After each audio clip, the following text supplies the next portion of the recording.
valid. Well, Tom, did you hear that? Yeah, it was valid for everybody else. Yeah, Yeah, except Chuvira. Well, I guess I'm not joining you. Yeah, of course you are. What link are you clicking? What did you do to me, Wilbers? What link are you clicking on? Unable to join this 3 times now. But what's the link say? The link. Yeah. What was do the you- source of the link that you're clicking on?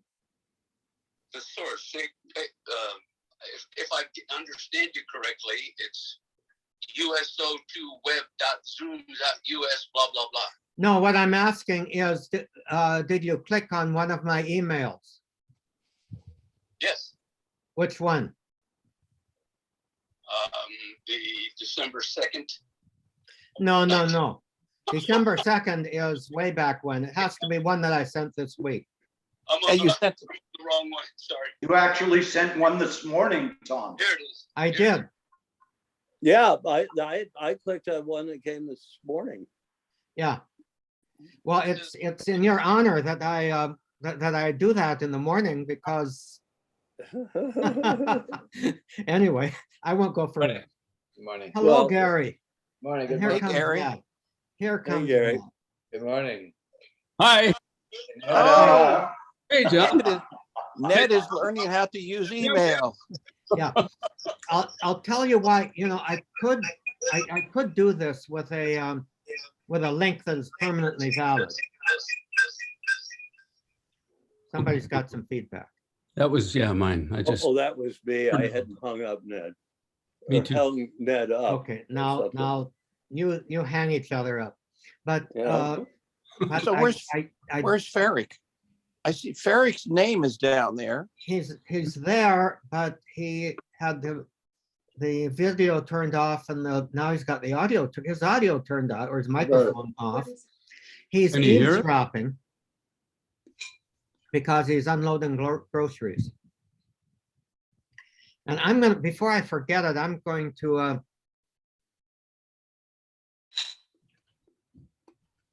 oh, I do have it on recording now. Good. Okay. Yeah, well, here we are. Did anybody hear from Fred, how he's doing? No, No, that's not good news. well, it may not be. Or it may be that he's back in class. Yeah, it may be just not news. I heard from him Wednesday. He sent me an email on some crap I sent you guys, and he said, I'm not going to be able to make it. I am in class. So I guess he's up and around. Okay, yeah. Okay, so they pumped his blood pressure up enough to. Yeah. Borrow some of mine. that's a whole lot better than Right. low blood pressure that we heard. Well, And so Johnny, have you decided where you're going to watch the Super Bowl? I know you have been going through a difficult decision on that. So what have you Okay, decided? Then I need all of you to keep me in prayer. I'm going to return to the scene of the crime, the Anaheim Hills house with my ex-wife and kids. Is she going to be there? She's hosting. Oh, That's her home. They're- well, That's the last home we bought together. And that's we where will I pray got. that.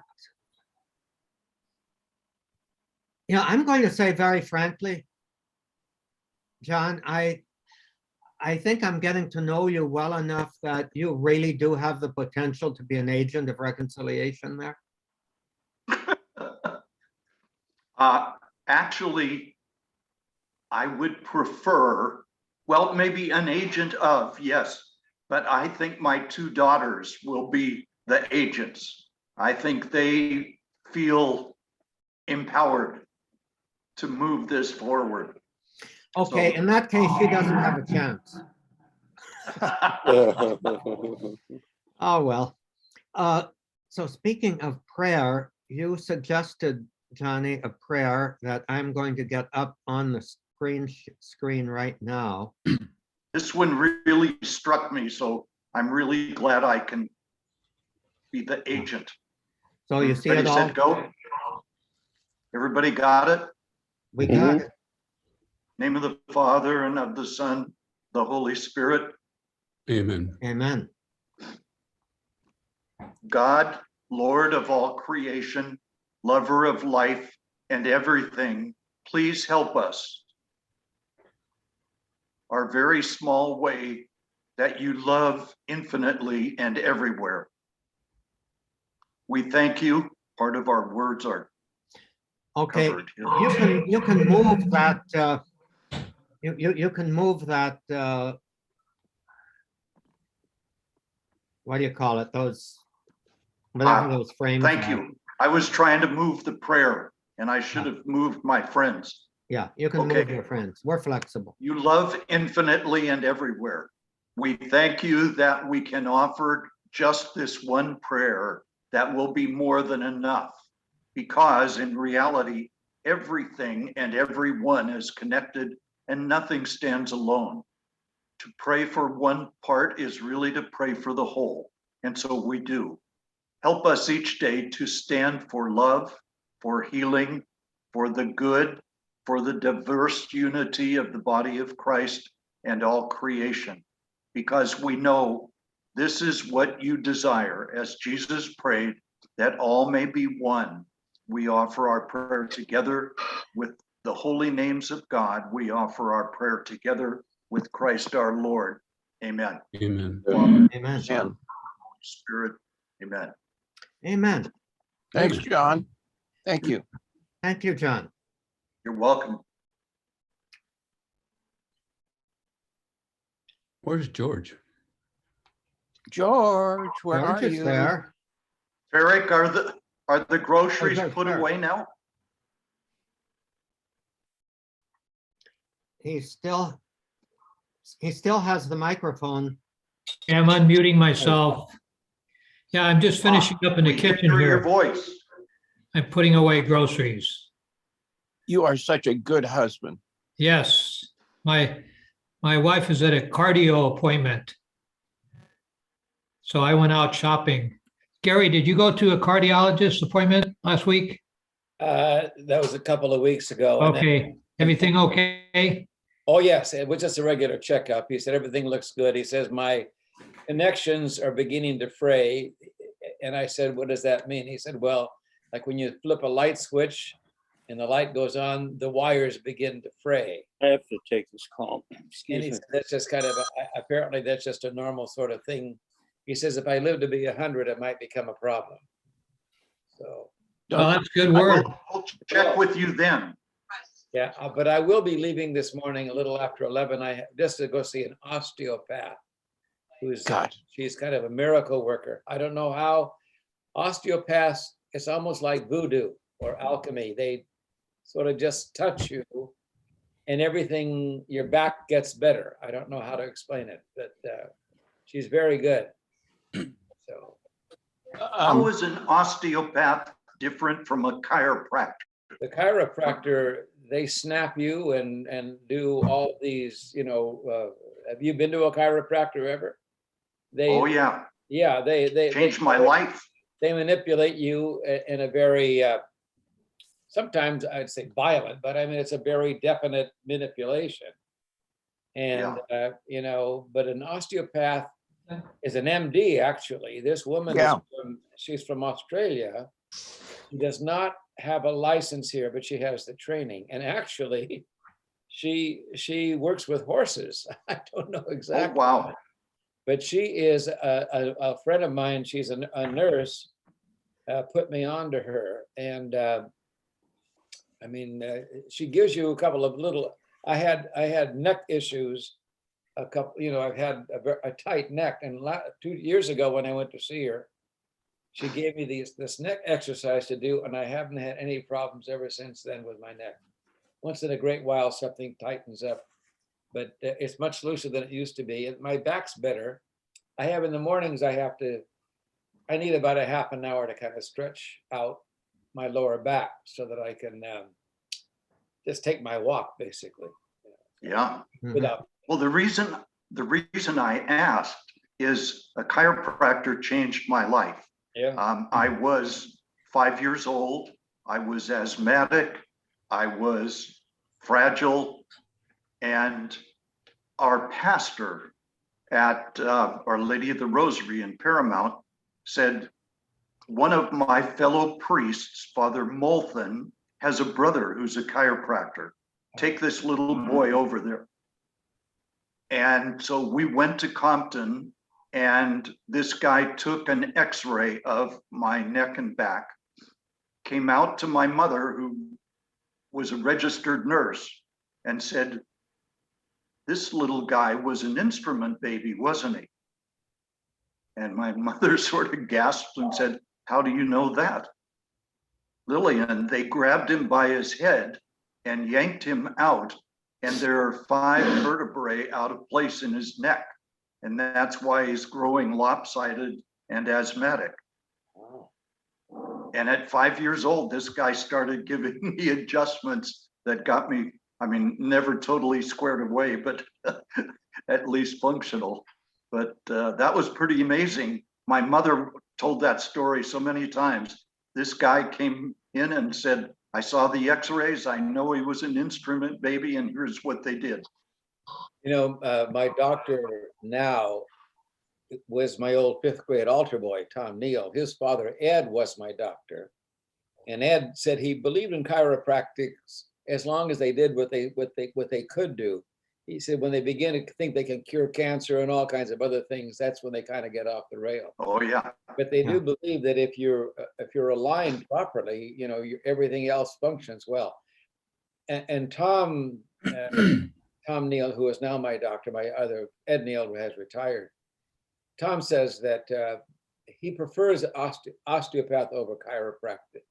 And I just find that, you know, but it is kind of alchemy. I mean, they kind of touch you and they do this and they can put a little pressure here or there, and it's all gently done. And then in time, within a matter of hours, your back begins to feel, at least I begin to feel loose. But I would only see her, I saw her once 2 years ago. And then of course, COVID hit. And then I saw her about a month and a half ago. And we set this appointment up, and then that'll be it. Chiropractor, you go over and over again. But so anyway, that's at 11:30. So I'll be leaving here about 10 after 11. So. Let me ask you guys, can you hear, my neighbor has a weed whacker. Can No. you hear that? Is it coming through? No. No, Well, let me tell you a quick story about chiropractic. Our son, who was in the Army, was stationed in South Bend for years. And there are a couple of very large Amish communities up in that part of Indiana. And the city that we stayed in was called Shipshewana, which is about 100% Amish. And the Amish, and these are the people who are in the carriages, you know, they live a very traditional life. They do not believe in traditional medicine, but they believe in chiropractic. And I was suffering from back pain like crazy. And we drove by, and there were about 5 or 6 carriages with the horses, you know, tied up to the railing. And I said, Sandra, I've got to see this guy. It turns out he's a traditional chiropractor trained at the University of Michigan. And he did some acupuncture on me, and then an adjustment. And I heard these babies crying. And I said, babies? And he said, oh, yes. He said, I'm a pediatric chiropractor. And he said, there's a lot of evidence, he believes, that colic in little babies is a function of vertebrae being out of line or asthma like Johnny had. And so his practice was primarily adjusting both newborn babies, 2-year-olds, 3-year-olds, 4-year-olds. And what he liked about it is the Amish pay cash. They pay cash. They don't have any health insurance at all. Everything that they do is on a cash basis. And so that was an insight. I did not know there was such a thing as a pediatric chiropractor, but you know, I was talking to an Amish farmer, and he said he brings his his young 2-year-old boy who just was colicky. He said it works extremely well. So guess what? Non-traditional medicines can work. Oh, yeah. Lot of history. Look at the thousands of years before modern medicine. Hey, guys, let me ask you, do I remember that when we were freshmen, that there was a guy in our class whose father was a chiropractor, Yes. and he used to come up in a big black Cadillac, and that it was, and I don't know if there was some He had 12 sons and daughters. yes, yeah. And it was, and I kind of have a memory that some of us, out of our ignorance, sort of made fun of his father's medical practice because chiropractor was probably not something we were familiar. Anyone remember his name? This is a What's his son's name? Very tall. Scott was the last name, I think. he was Bill Scott? No. Well, Wasn't there a Bill Scott in our class? was it Bill Scott? Tall? Wasn't there a Yeah. Bill Scott in our class? A Bill, tall- Yeah. I think that's right. I don't know how long he stayed. I don't either, but he told us that whenever any of the kids got sick with whatever it was, cold, fever, you name it, he would beat the way he put it was, he beat us up, and within an hour we were fine. Yeah, that's the Whatever. guy. Yeah. Bill Scott, yeah. I So don't that works if you know what you're he doing. was in my dorm. Oh, geez. Gary was talking about something that your loose ends in your heart could cause problems in 20 years for you, Braid wires. frayed Yeah, wires. I don't know. I remember years ago, Ed Neal said to me when he did a EKG, he says, I had interesting circuitry. And he said, Not just up here, huh? George. Hi, hello." George. There's Hi there. George. Hi, Hi. George. Hi, George. After you're done, I have a chiropractor story too. Okay, well, he as go an ahead. interlude, there is something that I want to show. I just got this yesterday from Nazareth House. It's only a 2-second clip of the party that they had at Nazareth House, where I used to be, for this lady's 107th birthday. Oh, Wow. my gosh. Okay, and I'm going to see if I can share the screen. And just, I'll probably need to play it a couple of times here. But it shows you what you can do at 107. You see it? Yeah. Yes. Is she in the orange? Oh, It's the dancing, one in the orange dress, yeah. Wow, Good for dancing. her. Wow. fantastic. Yeah, 107. So what would she say if somebody asked her what her secret is? The secret of long life. Probably live through one day at a time, Uh-huh. but let me just play it one more time. I mean, she's so inspiring. That That is is wonderful. Catherine is her name. She's the baby sister of another person who died at Nazareth House in the flu season about 5 years ago. She died at 103. Oh, good genes. There's genetics. Yeah. Yeah. And, neither one of them ever married. That might be a part of the secret. That might be a big part. Catherine. A life without chronic stress. So Gary, you and I are, Yeah, you're headed there. we're headed there. Tom, But I can't see anybody. I've lost everything. I don't have any picture. Really? I've got no picture. I've got nothing. Except Well, we can hear you. We I- hear you and we see you. We can see you. I can't see you at all. Huh. What do I need to do here? Well, fiddle around with May- the computer a little bit. Anyway, the one Maybe- thing that I was gonna say Catherine maybe does shut, do, maybe shut down and relink again. I wonder. Well, Tom did something, you manipulated something or other, and I saw the lady dancing, and then I lost that, I lost you. hey, you're on your computer, right? Rather than, Yeah. okay, Is there a little icon someplace on the bottom or top of, and you can click on it?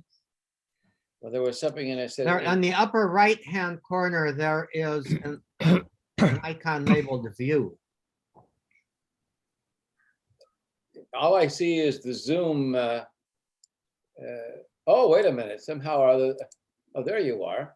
Oh, it was over your, whatever you did, it was over the screen. Anyway, it's now it's done. Okay, so now we're back. But let me finish. You know, at 107, she walks 2 miles every day. Oh, my goodness. No Uh, wonder I think she that's- danced. That's the key to it. No knee issues? Probably, but not significant enough to keep her down. Wow.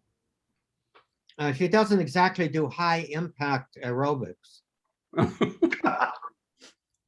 You know what I hate is the doctor says, well, you're doing very well for your age. Yeah. Oh, I hate that. You know, hey, wait a minute. Forget about my age.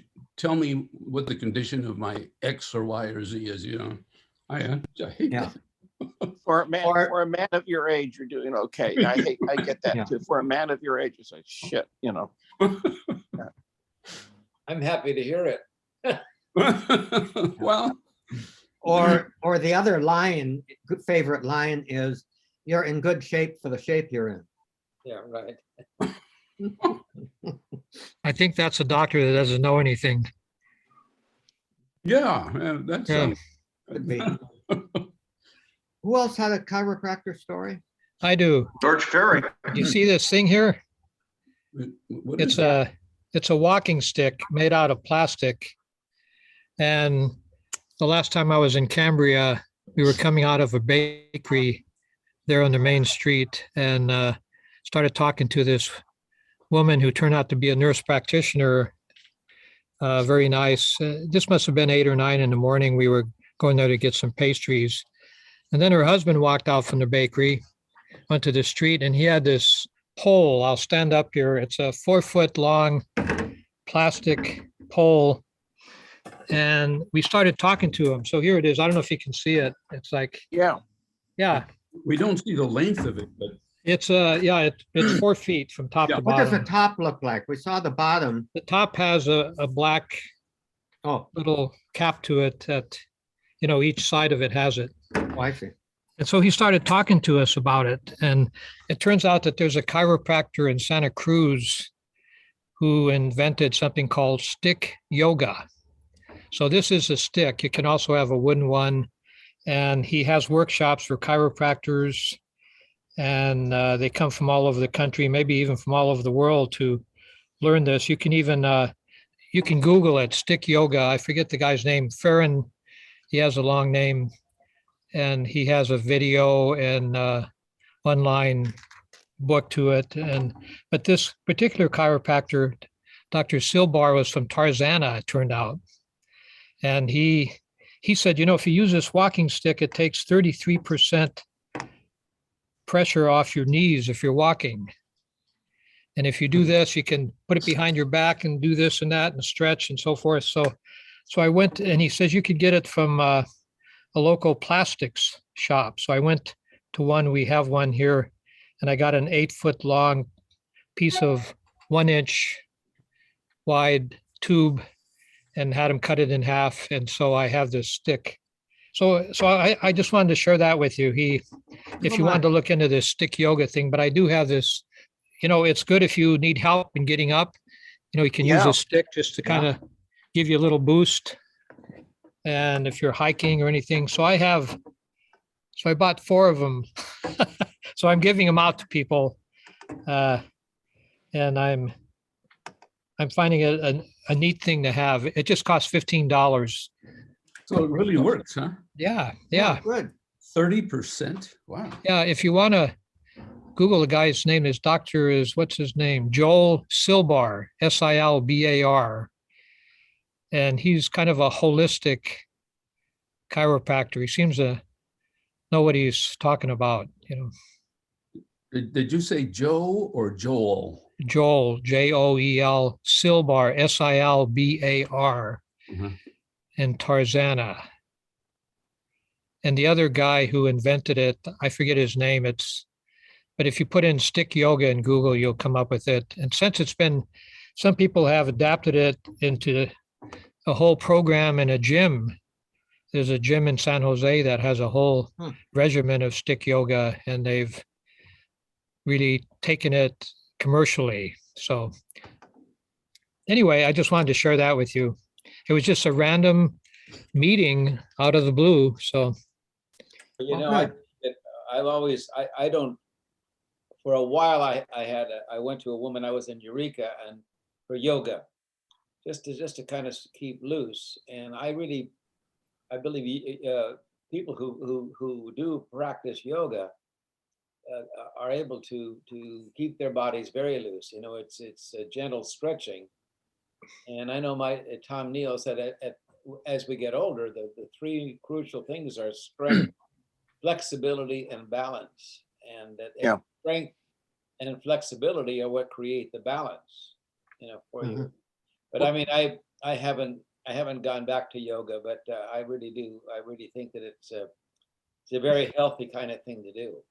Gary, what was that first word after, before Oh, strength, strength? flexibility, and balance. I mean, I bought these 2 little weights, 5 and 10 pound hand weights, and all he wants, because I walk all the time, my lower body's in good shape, but my upper body, I don't exercise at all, and I need to, and I don't know why I haven't started it. I mean, I can watch television and, you know, and in 15 minutes do all the exercises to begin to increase my upper body. I mean, not to strengthen my upper body. I just don't do it. Well, Gary, there is your pre-Lenten practice. I know. Yeah. Get going on it, and then it can become your Lenten know. practice. Yeah, I know. One thing I heard about for years, Feldenkrais. Have you heard of that? Moshe Feldenkrais was an Israeli doctor who they have Feldenkrais movements. And so I was curious about him. There's a place here in Berkeley that gives workshops, but I went to a free online Feldenkrais thing, and it's all lying on the floor. You can put a yoga mat down or a carpet, and it's very minute movements. The idea is to release tension in various parts of the body that we don't even know we have. So it's kind of like lying on your back and then bending your knee and then putting it's very slight movements, very gentle movements. And it's kind of very interesting. Yeah, it's very minimalistic. But that would be like an osteopath. I mean, Is it? Uh-huh. well, Yeah. I mean, she gives you stretches, but they're not. But I mean, when whatever she does, it's almost like Tom Neal said. It's like alchemy. Uh-huh. What's her name, Gary? Her name is Belinda Burnside. She's here in Petaluma. Belinda Burnside. Uh-huh. Yeah, she's here in Petaluma. But I mean, I would think any osteopath Uh-huh. would be. I mean, I just found it to be very helpful. Anyway, that's where I'm going to go at 11:30. That's Great. Yeah, a question that I have, because we all seem to be pretty much desirous of this. Since Crook has taken us on a royal tour of hell in the Shit, last 24 hours. some of that was awful. Yeah, Well, it's not supposed to be a especially the period. artist's ex-girlfriend. George, do you subscribe to First Things? No, I did for years. And then I threw up my hands. I thought they were just insane, and I still kind of think that. But I do a search occasionally, and good stuff pops up. Well, I think I sent everybody did I not a copy of that article Yeah. about the Third Reich and the church and the Yeah, Jews? yeah. It's one of the finest things I've ever read on the subject. it really was. On the Jews? Oh, my- Yeah, the way the German church reacted to Hitler's persecution of the Jews, oh, the I didn't- hierarchy. I didn't see that one. Oh, It was fabulous, fabulous article. Yeah, it was Yeah. good. And I think, Gary, I think it was available to anybody who Well, clicked on the link. when did you send it out, George? a month ago, maybe. I'll send it again. I can find it. I'll send it to you. At least I can access it. I mean, George, somebody sent something out about, from this Xaverian Yeah, named Churdy, something about, Judy, yeah. Pretty, yes, it's- but I couldn't access that. Yeah, it's hard to access. You couldn't access the Xaverian, Well, I missionaries? saw which website, but I mean, I don't know, I get confused. but yeah, that academia, Like I wrote to you, I said, I'd love to read the articles, but I don't want to subscribe to, it's like, Yeah. I'd rather just get a glass of milk and not get the whole cow. you know? Yeah, right. yeah. And I wrote back to you that I'm I know, going to be working on that, but I am aware academia does Yeah. not, it's not very user friendly. George Ferret, you're a member of academia. aren't you? Well, I've never, yeah, I do have some papers on there and I get notices of papers, but I can't recall ever paying them anything, but Ah. who knows, maybe, but yeah, they have all kinds of interesting papers. They had many related to Lonergan and so forth. Yeah, But but it's really hard sometimes to navigate It is. through them. yeah, but Gary, you could go directly to the link that Tom, you sent out the link to Xavier. yeah, I saw Right. that, I did, maybe, I just didn't take the time with it. Yeah, right, yeah. Yeah, I think you got the gist of it. So Tom, are you going to lead into showing us the Paradiso segment? Please do. Yes. Yeah, let's Yeah. do that. Let's see if I can, I think that'll be our osteopathic spiritual treatment for today. let's see if I can get the right screen up here. Okay, there we've got,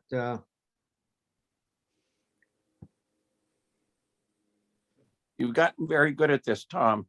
well, we tries. Sometimes we're very trying. Volume, Okay, hold on one sec. You can hear it, but not very loud, right? yes. you can hear it all. Okay, let me try getting, why don't you all mute yourselves if you would? And- Okay, Okay. How do you do that? Yeah, I'll mute, okay. I'll Bottom find right myself. I wonder why Baron didn't call his website or whatever Bishop on Fire. I just want to read to you from the very beginning of the Paradiso. Some Is that contours. better? Yeah, Yeah. a little. The glory of the one who moves, There you go. penetrates all the universe, reflecting in one part more and in another less. That's a beautiful description. And it's very close to the spirit of St. Thomas Aquinas. The glory of the one who moves all things. Sorry, We do not have a God indifferent to the world he makes. Instead, a God Mhm.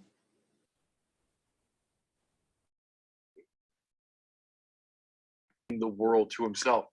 And see, Dante at the beginning of this poem, having wandered from the straight path, he'd wandered from the allurement of God.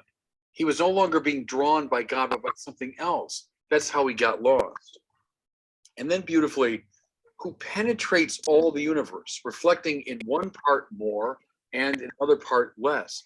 This is the participation metaphysics, also on display in Thomas Aquinas. So all things reflect the divine majesty, some more, some less. Think of a very high angel is a magnificent manifestation of God's being, but then the simplest rock or insect is also a manifestation of God, some more, some less. This is what Dante is beginning to see. That's the vision he's coming to as he flies up now through the levels of paradise. I mentioned how Virgil left behind mere human reason. Now he's got to be led by theology. So with Beatrice's help, they come to the various levels of heaven. First level of the moon, and then to the other planets and stars and so on. And they see people at varying levels of spiritual attainment. So it's that old problem of everyone in heaven is fulfilled, yet not everyone is at the same level, right? So someone has got all that they can possibly take in, but yet someone at a higher pitch in heaven is taking in even more. There's a lot of that quality in the Paradiso. They come to the level of the moon, as I mentioned, and that's where he confronts purified souls, but who are guilty in this life of breaking their vows. And so they still carry, even in the Paradiso, some sense of their former sin. The level of Mercury, he comes to those who loved glory too much in life. At the level of the sun, I love this section, he comes to the great minds in the history of the church. And Dante loved theology and philosophy. And he meets here many of the great spirits. Two of the prominent ones he meets are St. Bonaventure and St. Thomas Aquinas. St. Bonaventure, who was a Franciscan, St. Thomas Aquinas, who was a Dominican. Here's the lovely touch. I mentioned how in hell, everyone's kind of out for himself, how the path of courtesy begins even in the Purgatorio, but now in the Paradiso, it reaches a full expression. And we see the courtesy in the fact that it's Bonaventure the Franciscan who tells Dante the story of St. Dominic. It's Thomas Aquinas the Dominican who tells Dante the story of St. Francis. So each one kind of honors the glory of their other, of the rival. Beautiful touch, isn't it? We're here below, we're always falling into camps and we're defining ourselves over and against each other. In heaven, there's a kind of dance of courtesy. And I've always loved the fact that two of my great heroes, Bonaventure and Aquinas, are the ones who exemplify this. So up they go through the various levels. Each one has wonderful detail. But I'm going to cut out toward the very end, Canto 31, when Dante has gone past the realm of the planets and he comes to what he calls the Empyrean, or the highest heaven. Listen now to how Canto 31 commences. So now, appearing to me in the form of a white rose, was heaven's sacred host, those whom with his own blood Christ made his bride. While that other host, that soaring see and sing the glory of the one who stirs their love, the goodness which made them great as they are, like bees that in a single motion swarm and dip into the flowers, then return to heaven's hive, where their toil turns to joy. Let's see what he's describing here. These are the kind of angels and saints at the highest level of heaven. And he envisions them as this great rose. Now, mind you, the rose, Christian civilization might have gotten this from Islam, because this is the time when the Crusades are going on and there's more intercourse between the two cultures. It's manifested too in the rose windows, the great Gothic cathedrals being built at the same time. The rose, that great wheel of light and color, at the heart of which is an image of Christ, and then all the elements fitted together around that center. It's a picture of the well-ordered cosmos, God's design. Well, here in the heavenly place, something like this rose obtains, because this is not the place of disharmony and hatred and violence, but all things coming together around the center of the love of God. Notice, please, how the liturgy is meant to mimic this. What happens at the liturgy is we form ourselves into this kind of community. Even though we know in our daily lives we hardly ever realize it, we act it out liturgically. Well, here's what Dante is seeing. But I love the image too of the bees, like a bee coming to a flower, going out again, then returning. Saints and angels, even in that high heavenly place, going on mission to other parts of the mystical body. So, the guardian angels and angels that are interceding and hearing prayers, and saints interceding and intervening. Yeah, they return to the divine rose and then go out from the divine rose to help other parts of the mystical body. Beautiful. That's the life of heaven. It's not like, hey, I made it. I got it, what I've always wanted, and the heck with you. No, the very life of heaven is a life of self-emptying love. And so this beautiful image of the bees going back and forth, that's heaven. There's a lovely emphasis here on the transparency of the angels. If I can find this text. Here it is.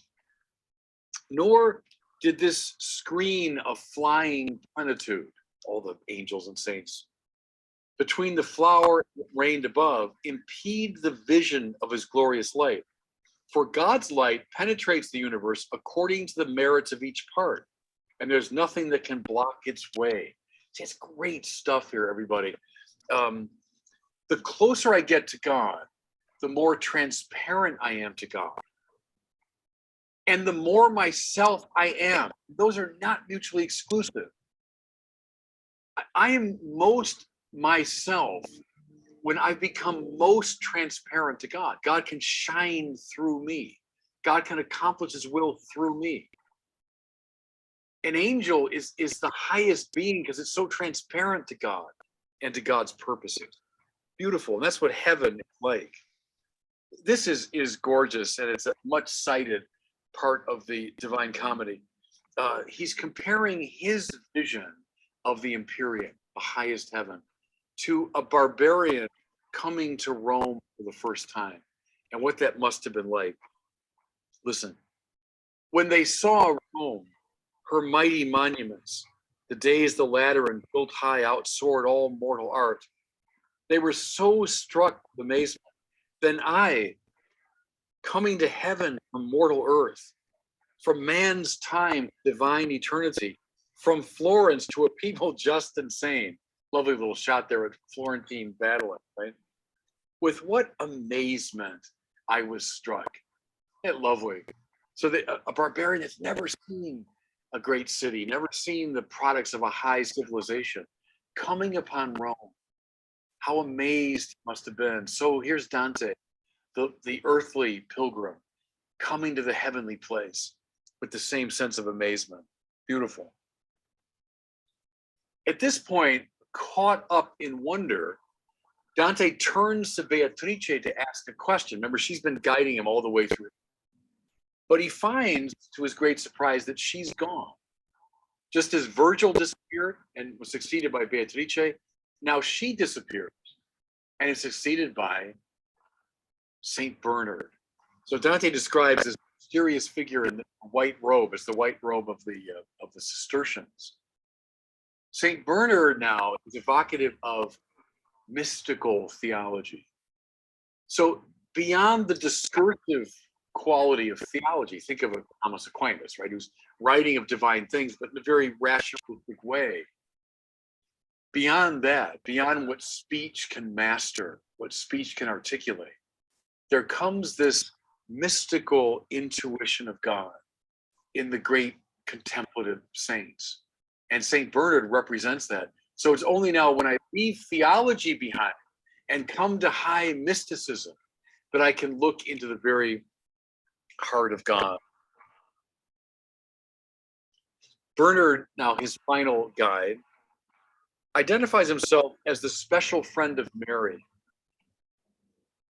Here's Bernard, the Queen of Heaven, for whom I constantly burn with love's fire, will grant us every grace, because I am her faithful one, Bernard. You know, this is constant throughout the Divine Comedy, but we need to be reminded all the time in the spiritual order. The minute we start saying, I got it, I'll do it, I know how to get there, you don't. The spiritual life is finally all about grace and all about the surrender to grace. And so even though he's climbed to the highest heaven, Dante has got to let go and let the heavenly powers inform him. See, so the prayer to Mary now will be the key to look into the very heart of God to complete the beatific vision. He has a lovely description of the beauty surrounding the Virgin. Listen, and all around that center, wings outstretched, I saw more than 1,000 festive angels, each one distinct in brilliance and art. And there, smiling upon their games and song, I saw a beauty that reflected bliss within the eyes of the other saints. Ay, ay, ay. The writing is spectacular, isn't it? What's the center here? But Mary, the mother, the queen of the angels, the queen of all the saints, smiling upon their games and song. Is there a better line in the whole Divine Comedy? Now, why? See, what's heaven? Heaven is a place of utter uselessness. I'm following Aristotle here, right? That useful things are subordinated to an end beyond, right? If I'm fixing my car, that it might take me someplace. That's a practical, useful art, fixing a car. But what do I do when I get there? Well, I get there to do something useless, like watch a baseball game, or watch a play, or engage in friendly conversation. Those are all useless things because they're sought for their own sake. They are forms of play, right? Well, again, listen to this description. They're smiling, this is Mary now, smiling upon their games and song. That's heaven. Heaven is a place of the great game and useless song of praising God. When I leave all usefulness behind and find the bliss of this play in the presence of the Lord. Gorgeous. I mean, that's the heart of it. The final canto of the Divine Comedy. So I've come to Canto 33 of the Paradiso, is one of the best known in the tradition. It commences with, remember Bernard says now we have to ask the Blessed Mother. She's got to give us the final grace to look into the very heart of God. It begins with what's been described by many as the greatest poem ever written. And it's this prayer, this hymn to the Blessed Mother. Listen. O Virgin Mother, daughter of your Son, most humble, most exalted of all creatures, chosen of God in his eternal plan. You are the one who ennobled human nature to the extent that he did not disdain who was its maker to make himself man. Within your womb rekindled was the love that gave the warmth that did allow this flower to come to bloom within this timeless peace. I mean, I'm just quoting the beginning of this thing, but some of the greatest spirits have said this is the finest poem ever composed. And it's composed as a prayer that Mary might grant a fullness of vision.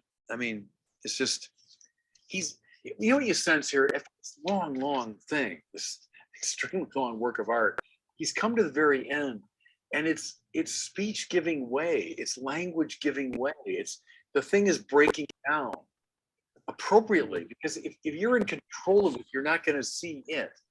You're not going to see God. Augustine said, "Si comprehendis non est Deus," right? If you understand it's not God. And so Dante's giving, even his highest poetry is falling short. Gorgeous stuff, though. I love this. Lady, you are so great and powerful that who seeks grace without recourse to you would have his wish fly upward without wings. I mean, you're the only way. And again, the importance of grace, everybody. Grace, grace, grace in the spiritual order. I can't force it. I can't make it happen. I ask, I seek. Now, the prayer is granted, and Dante is given what we call the beatific vision. He's given the vision of God. And I want to just read to you some of these gorgeous passages. Here's what he begins to see. This one is now for anyone that's ever wrestled with the problem of evil. So deep was my vision that I saw how it contains within its depths all things bound in a single book by love, of which creation is the scattered leaves. See, what's he seeing as he sees into the very essence of God? He's seeing the solution to everything. he's seeing bound as a single book. That means something that's meaningful and purposeful, that has a beginning, a middle, and an end, right? Of which creation is the scattered leaves. Think for a second, if you had a whole novel, 1,000 pages, but it's up on the top of a mountain, it's just loose leaf, there's no cover, no binding, and the wind is allowed just to carry the pages all over the place. And some go up into the high winds and some go down into the water. They end up flying all over the world. Some are ripped in half, some are covered up, some end up in trees. You know? And what we find here and there are little bits of it. Like there's a page of that book and I read it and it makes not a lot of sense. Or I get even a half page and it makes 0 sense. Maybe I find 4 or 5, but they're from different parts of the book. So it's not making sense. Maybe occasionally some of us get together who have found some of these sheets of paper and we can kind of begin to see the contours of the story. Well, that's what life is like. As I'm seeking to understand what it's all about, I get little bits and pieces, scattered leaves. But see, within the depths of God, again, how it contains within its depths all things bound in a single book by love. That's very important too. It's the divine love that's telling the story. So bound in a single book by love, of which creation is the scattered leaves. You know, there's no solution to the problem of evil this side of the eschaton. There just isn't. I've been teaching this stuff for years and within counseling and spiritual direction. Father, why is there this suffering? Well, I mean, I don't know. I got scattered leaves here. But in the vision of God, I'll see bound as a single book by love, that of which creation is scattered leaves. I mean, great stuff. How about this too, as he continues to look into the divine essence? And one is so transformed within that light that it would be impossible to think of ever turning one's eyes from the sight.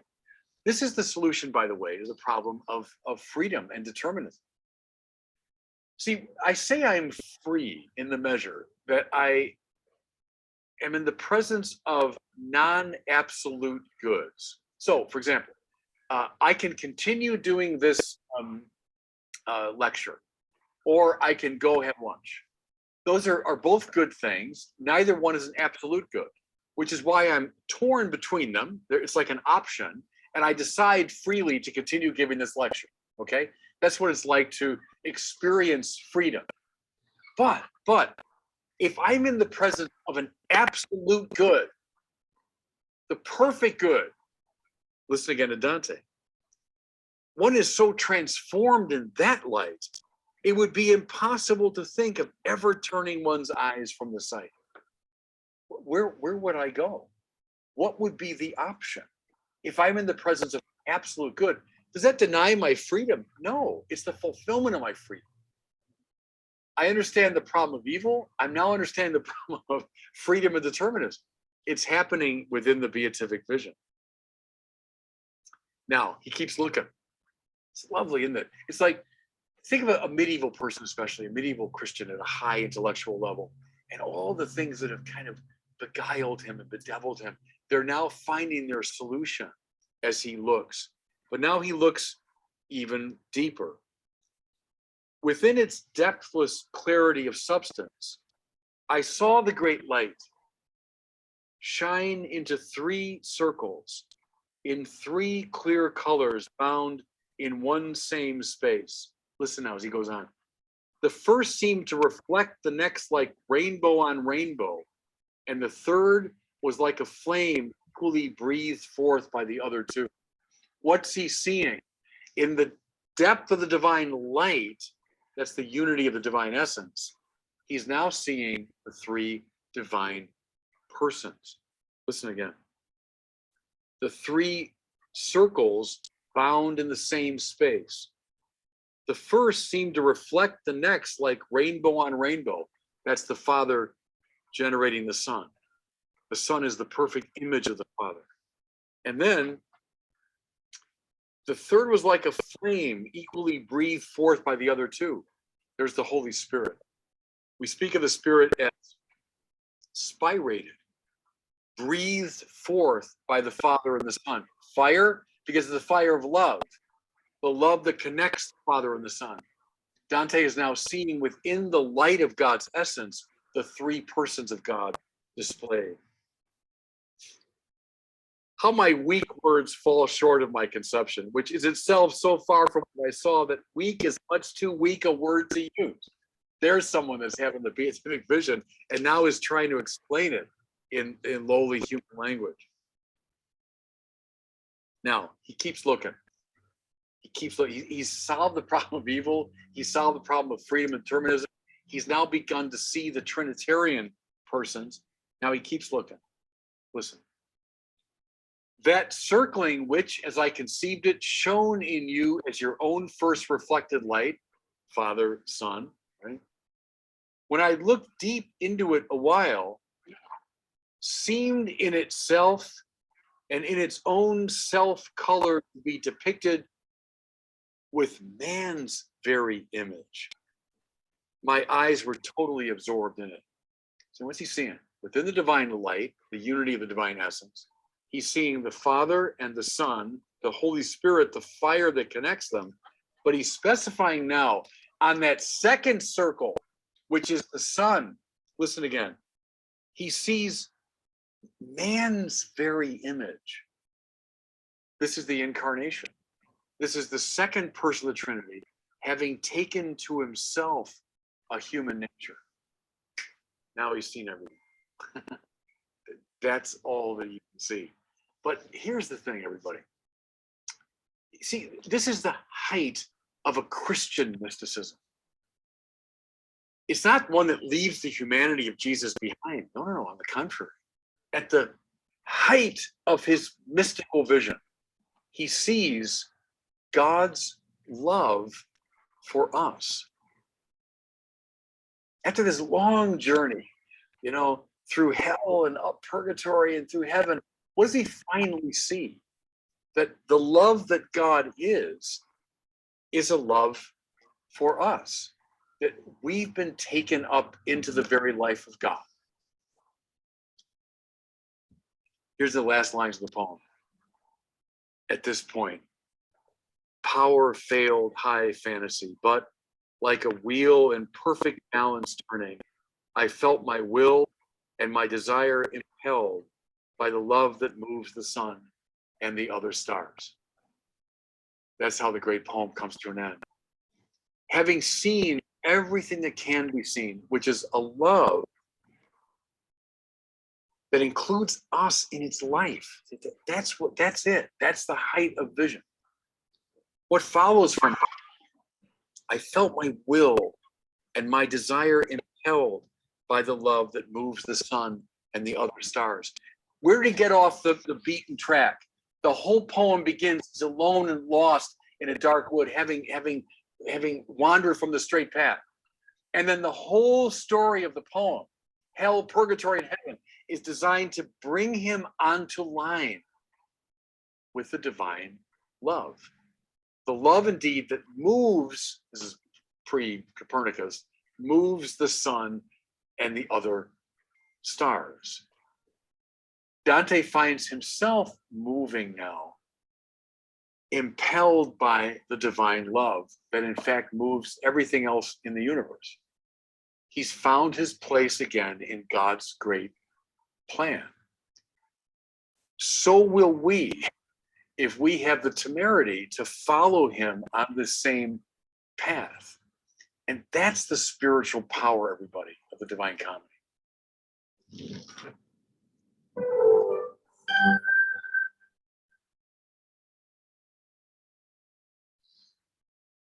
So unmute yourselves. Yeah.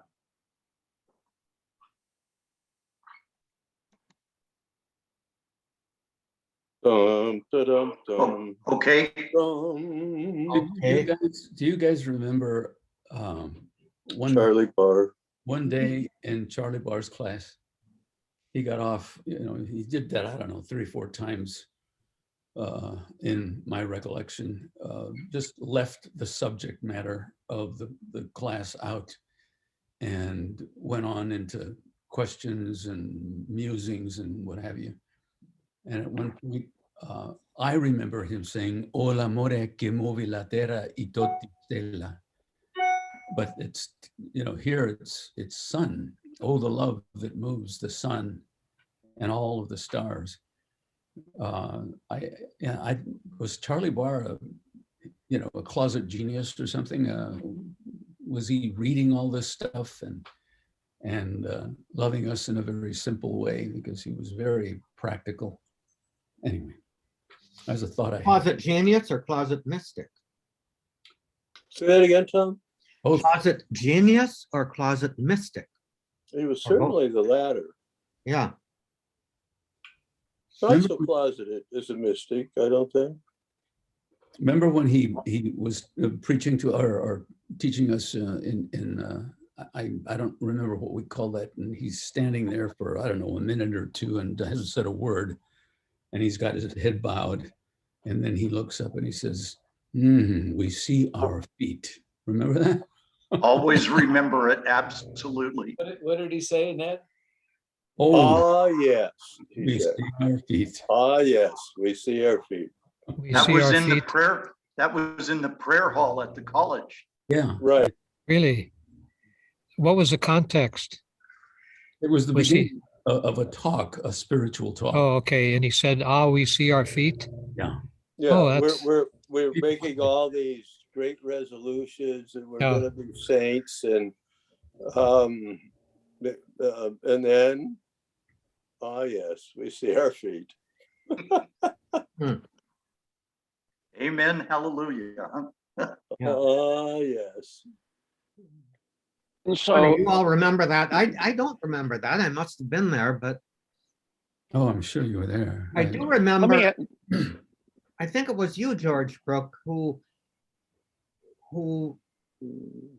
compared Charlie Barr to the Little Flower. No, wasn't I? No, not you? Okay. Somebody called him the Little Flower. so, did I understand when Baron was reading this, that there were different levels of heaven, that there are different dimensions of heaven?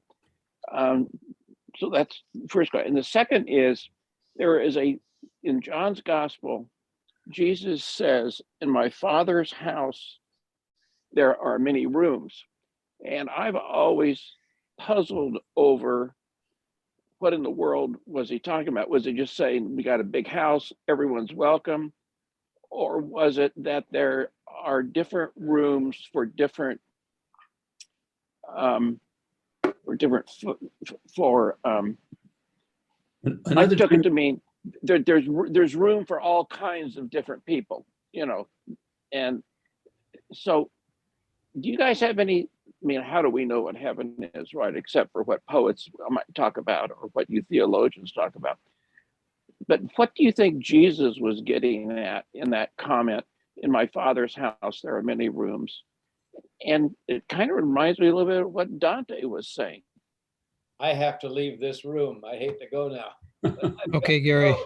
Rats, I can Off to another house. go later. Yeah, we look forward to hearing about your osteopathic experience. Yeah. It's all alchemy. Okay. Everything, boom. Gary, it's all grace. Yeah, that's it.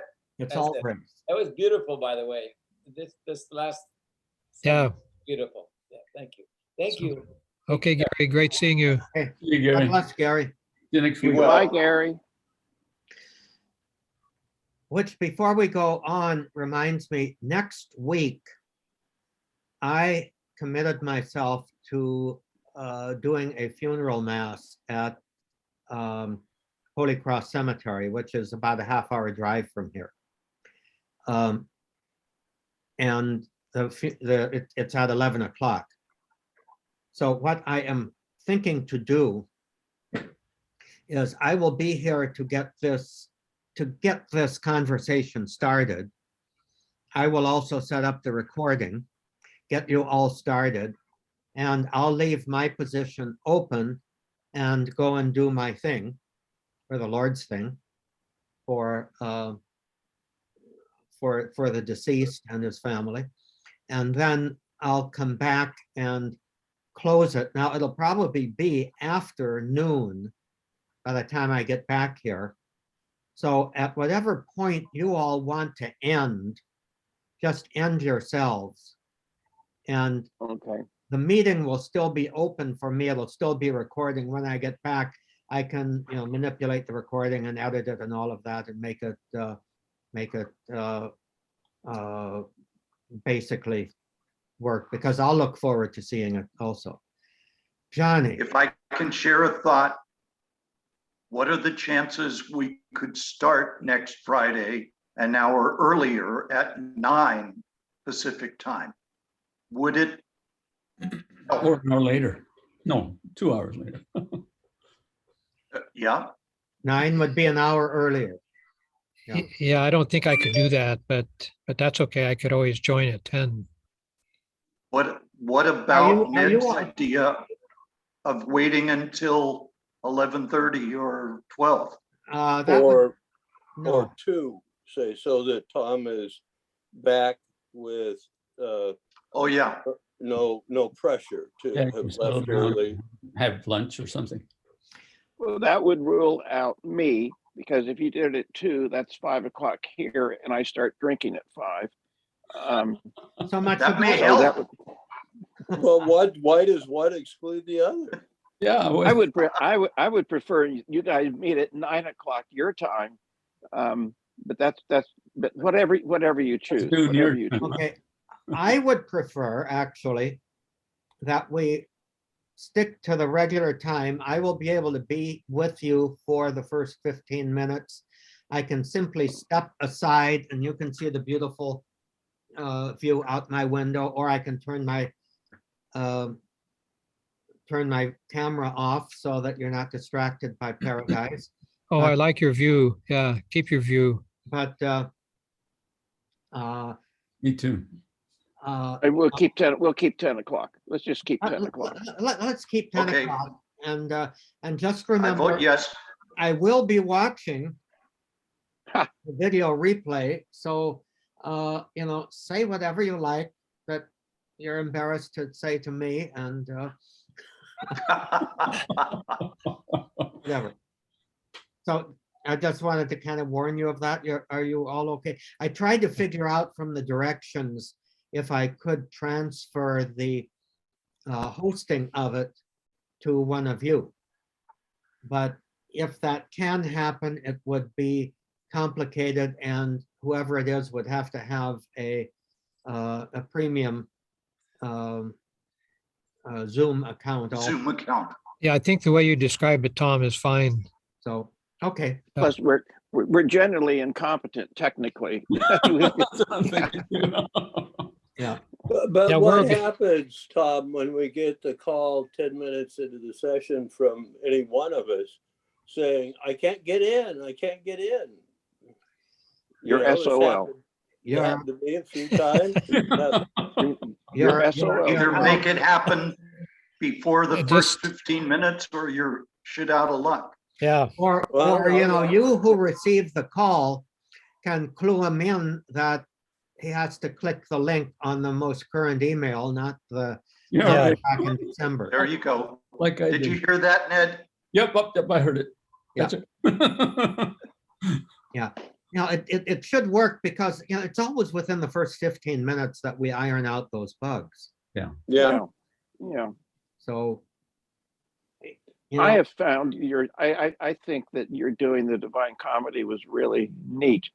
And if you are aware of any other multiple episode programs that you think we would enjoy, don't hesitate to bring them to our attention. I think it's been wonderful. Well, there's the great courses. Well, there's a million things on the great courses. Yeah, but specifically Dante, the two Cook and whatever his name is. There is that, yeah. how long is each But they're very dry compared to this. There Okay. they're a little more dry and they're, like, 24 sessions of a half hour each. Oh, my I, God. I don't think Yeah. I'd be game for that. Yeah. I think No, we've got the no. kernels, I think that would be. Yeah. but I'm curious about the biography of Dante. What influenced him? He has some pretty profound realizations or teachings that he ended up with. So I'm curious because he wasn't a monk, was he? No, He was a No, poet. he was a poet and and a diplomat, right? a diplomat or a politician anyway, Yeah, in a very turmoil-filled yeah. Florence that he got exiled from. So do you have a good biography to recommend of Dante? Maybe I'll search and see. Search, Okay. there could be, there could be some simple, well, actually, if you go back to the, to the first lesson of, He talked about Dante. he talked Mhm. about the biography of Dante and the situation. Yeah, Yeah, well, yeah. I keep wondering, gee, how come he's not canonized? But I'm sure there is a whole host of good reasons, but Well, I was wondering whether he expressed some of his profound ideas as visions in poetry, where if they had been stated up front, he would have been burned at the stake, because he came pretty close to saying, that we are very godlike. I've read other spiritual writers that were blackballed because of what they said. So that's a good question that you mentioned, George, why he wasn't canonized. But some of the stuff he said was not exactly pantheistic, but, really made some pretty close identification with humans being taken up into the Godhead. And I guess some clerical people, weren't they in hell? Clerical Yeah. figures too? yes, Yeah, so somehow he got away with all that stuff. Yeah. And I think maybe because it was poetry. Well, and here's another thing. He wasn't beholden to any institution. True. He wasn't part of a religious order. He wasn't in an authority structure that he had to be accountable, especially doctrinally, to some kind of superior. So he was a very, very much a free agent. And it seems to me that might shed light on George Crook's question about why he wasn't canonized. You don't get canonized without having some kind of a constituency yeah. voting your cause. Well, how about now? Is it too late? Can we be a constituency? Well, maybe he's. Well, how much money do you have? You're right. Maybe there's no rational argument that he should be canonized. I don't know much. I don't know anything about it. You know, the better rational argument might be we should stop canonizing people. Yeah. Especially, for God's sake, we should stop canonizing popes. Santo subito. I think that's a conflict of interest. Well, That's a conflict of interest. yeah, I mean, the one particular very holy recent and very influential recent pope, it's pretty obviously had feet of clay. Yeah.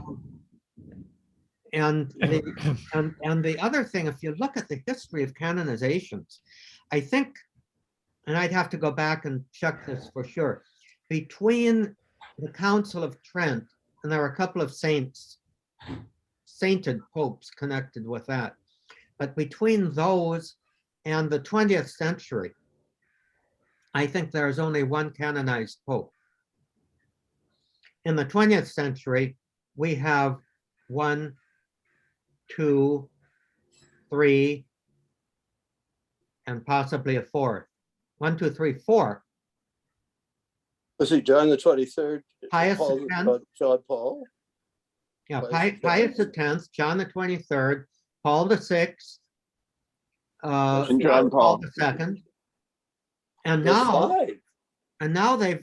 they're trying to make who I think is the best one of the bunch, the 30-day guy, Luciani, Yeah.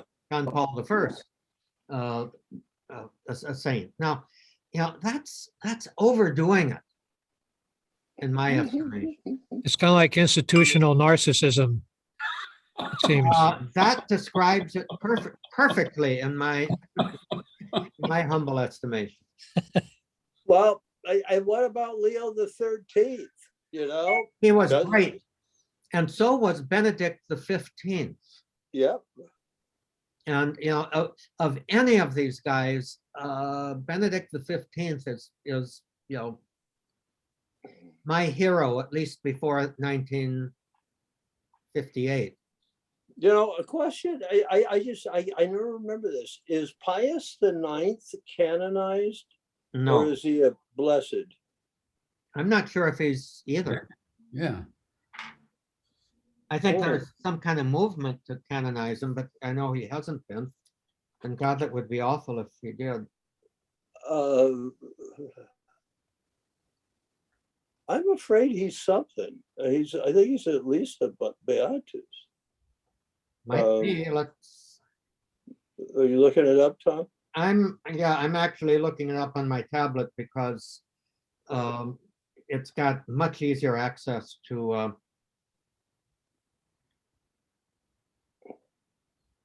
So after this, I have a question that came to me while listening to the Dante thing. I'd like to pose to all of you and see what you think.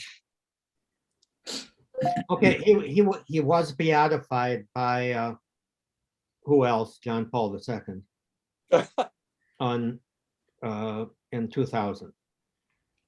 Well, John the 23rd was convinced he should be canonized. He, Pius the Ninth. I've read. Could be. Well, Could go be. figure. But there needs to be a moratorium on popes. Oh, that's a persuasive Agreed. argument. Yeah. Long as, well, after Leo the 13th. Leo the I'm very 13th, fond of Leo the 13th. I'm very fond of him too. Yeah. But he's got about as much chance, I think, as as Benedict the 15th. Why not just say they were great popes and forget the canonizing part? Yeah. What's, That would be my yeah. view. Anyway, let me ask you a question that Gary's not here, but it comes up, Tom, because you say you're going to a funeral, officiating at a funeral next Friday, and Gary also has gone to a few, hasn't he, during this time with us? Mhm. And I went to a funeral of a good friend during the pandemic. It was actually at the, it was kind of indoors, and then outdoors at the cemetery. But it struck me that, is there any leeway you have, Tom, to tweak what you say? It seemed to me that there was a lot about sin. During the service, some stuff about sinfulness, and then back, at the cemetery or the columbarium, more about sin and so forth. And I just wonder how you see it. Maybe sin is just a part of it, but it seemed like it was kind of overdone. There was more sin than paradiso, it seemed to me. Yeah, Well, there's just a lot of ways. obviously- I just have You to know, and say, I a just, lot of ways of tweaking it. It just kind of turned me off. It just kind of, didn't seem Yeah. to lift the person up as redeemed and loved and all that. It was more Yeah. release this guy from his sins, and not just once, but like 5 times at different points. Yeah. I think there's something to be said for prayer to release one from one's sins, but that's not the whole picture, and that's a very, very small, maybe important, but nonetheless very small part of the picture. But there's a lot of leeway. If you look at the rite of funerals, there's a lot of leeway in the choice of texts. Oh, good. Yeah, that sounds good. And it seems to me that the emphasis that you picked up there was probably the idiosyncrasy of the particular clergy person Uh-huh. leading the ceremony who who chose those texts. And do you have some leeway to kind of add your own remarks about it too, at different yeah. points? Or Oh, yeah. okay, good, yeah. Now, I'm not I- going to, because the deacon of the parish is the one who's going to preach. Okay, I've never understood how it is that at a Catholic funeral, we are praying that the deceased escape punishment, eternal punishment for his or her sins. That's already been determined, right, in our theology. When you die, if you're going to hell, you've gone to hell. And if you're in mortal sin, whatever, you know. So to be praying 3 weeks later that the person be saved after all is doesn't make a lot of sense, does it? Well, I don't think either Balthazar or Dulles would agree with you. With Barron. Okay. And I have a very different view. yeah, Liturgy is for the sake of the congregation. And part of that prayer, I think, is an inspiration to us while we still have time to be reconciled. Now, Okay. well, that's the because other, I agree with you. The die is cast but the, when we. well, the other question though is, once you die, you are out of a direct relationship with time. Right. Mhm. So, there is nothing in our theology that says that God's grace has to be bound up with the temporal order as we perceive it. In other words, to put it another way, there really is a good case that prayer can be retroactive. Right. I agree completely. So, I don't know if you have to try to analyze the mechanics of that. I don't know that that's possible to do, but we're trying to recover from having to analyze the workings of grace mechanically anyway. Yeah, I think trying to analyze or create some mechanic to make sense of it is nuts. Prayer, I think, is not all that comprehensible, except to the extent that it's a conversation with God. Yeah. and listening to God, and it doesn't matter where, when. And you can pray now for somebody that is dead 10 years ago. And that, In a very real sense, all prayer is simply bowing before the eternal mystery of Yeah. God and God's self-outpouring love. And praying for somebody is basically metaphorically joining hands with that person that we're praying before the Lord. And it's essentially saying, I love this person so much. I trust in your love for him or her too, and that you will take care of him and raise him up to you. Now that still does mean the person that you're praying for could ultimately say, fuck off to God. Which, I think the whole concept of hell is that we are capable of an eternal fuck off to God. Todd, it's interesting that you say that, because I read those articles, that I sent everybody. And you'd think I would, if know me and my track record over the years, I would take the more liberal position of von Balthasar, but I'm not sure. I'm tempted to believe that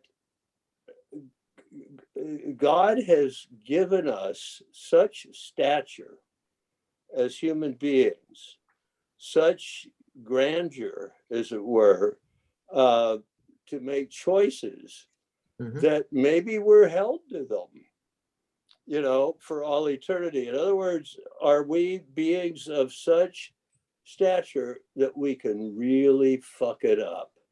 Yeah. You know, like that guy in that picture, sitting on the globe or whatever he's sitting in, that I commented looked like he'd just gotten some very bad news and was processing it. I mean, that guy's face. Can you visualize the painting I'm talking about? It's from Yeah, Michelangelo. The guy's face, to me, is such a study.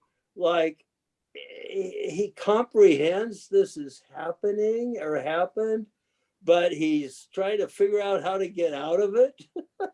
Yeah. And at the same time, despairing because he sees, oh, fuck, you know, that maybe there's some argument I've got, or, you know, and if that's who we are, and if that's our fate, well, sorry, Hans Urs. I don't know. That's the more, to me, almost the more humanistic argument. We are beings of such stature we can really fuck ourselves. Yeah. Maybe. Yeah. Well, remember Jesus said, get out of my face, because when I was hungry and thirsty, et cetera, et cetera. And maybe Well, that but there. von Balthasar knows Matthew 25, and Right, so right. did Origen. No, I'm kind of focusing on the face of this guy, and this guy is saying, well, wait a minute. Either I prayed, I paid all my tithes, I said the right things. What do you mean, get out of your face?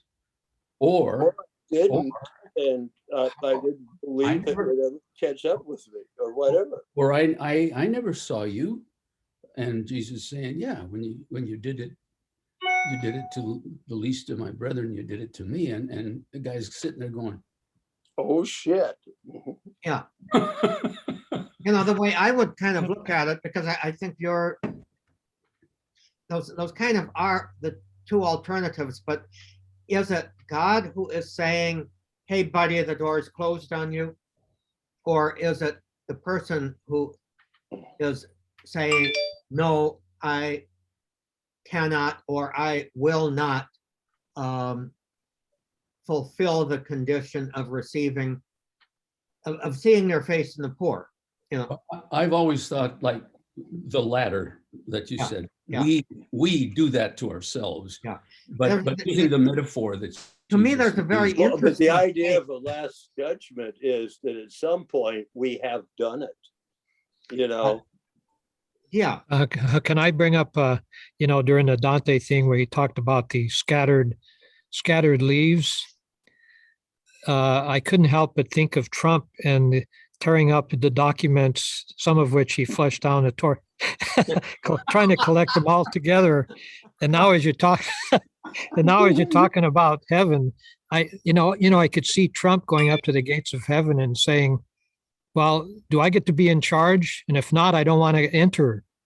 You know, I could see Bingo. him walking away saying, I'm going to go back to Mar-a-Lago where I'm in charge. You know, bingo. I'm the, Yeah, but so not that kind of enough. fits in with, yeah. Hell could be an eternal Mar-a-Lago. Yeah, sure. No, only I've been there. Only if Trump is there is it eternal hell. Otherwise, in that, you would like to be there. I'm telling you, you would like to be there. Oh, it's a pretty nice place. Huh? Yeah. Well, Yeah. Can I just shift to something so trivial? A couple of you guys have talked about a place called Cambria. Yes. Did I get the Mhm. name right? mhm. Yeah.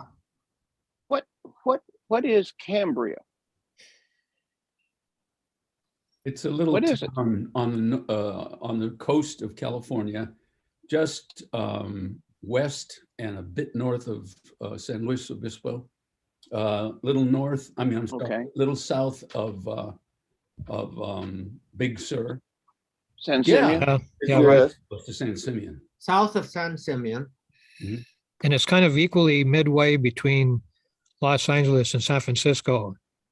Yeah. It takes And 4 hours. what is its attraction? It's mystical. That's my take on it. I love that place. It's kind of idyllic. It's low key, and the coast there is beautiful. There are beaches you can walk. There's wineries nearby, Tim. There's So it's a resort. So there's it's a resort. zebras. You can see zebras. It's a resort area. No, there's no big resort. It's all little motels, and That's what's neat as a about it. matter of fact, they forbade putting in a big golf course that the Hearst Corporation or somebody Wow. wanted to put in on the coast. It's they've kept Oh, okay. development out, so it's really pretty low key place. And the big thing to me, it's the beaches, and the sea and the sky and yeah, And the rocks Okay. and waves. right. And Yeah. the It's little about, tiny- Ted, Morro have little- Bay. They have little simple things like mannequins, being, what do they call it, Tom? Scarecrow, during October, they have a Scarecrow Festival. Yeah, and there's Okay. all over the place. These beautiful scarecrows. And they're Okay. very, very creative. Let me see, I think I can share. It's partly a retirement magnet for some people, artists and creative people, but not totally. Yeah. Oh, Yeah. that Well, there it is. Sure. Okay, you can. That's kind of- pretty good. Tom, you're a genius. Well, I don't know. Uh, So, for that's- example, here's Santa Maria. San Yeah, Luis Obispo, Okay. Monterey, Salinas. So it's right here. Okay. Yeah, it's about All right, 20 thank you, Tom. miles.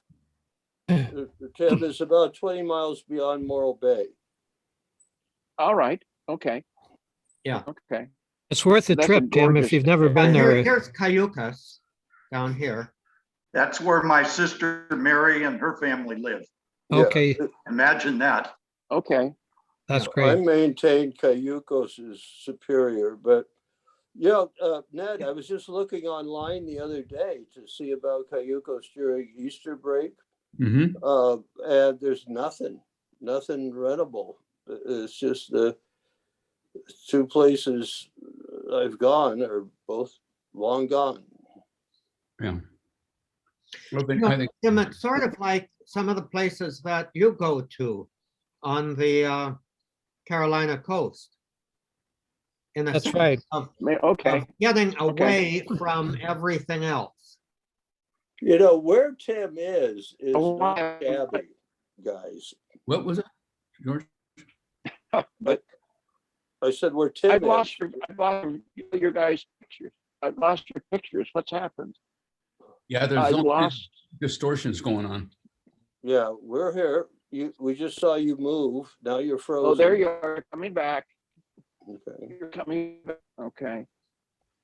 Well, this summer, the reason I asked where Cambria is we have what is called an Airstream trailer, which is kind of an iconic camper trailer. And we are starting in the middle of August, we're going to do a 1-month caravan following the Oregon Trail. It will go from St. Joe, Missouri to Portland, Oregon.